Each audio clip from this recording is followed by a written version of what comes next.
So, di ko matandaan kung kailan ako nag-record nito. Pero, parang in-adjust ko yung, aparador to actually. Nilagay ko siya sa gitna.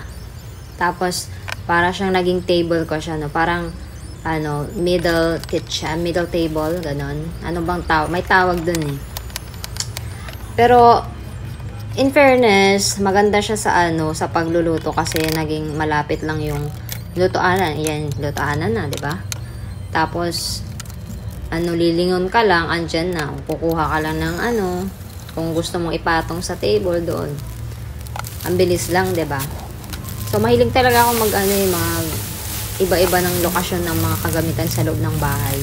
Mag-arrange, disarrange, ganun. Ayan, mekos-mekos lang tayo ng sibuyas, ganyan.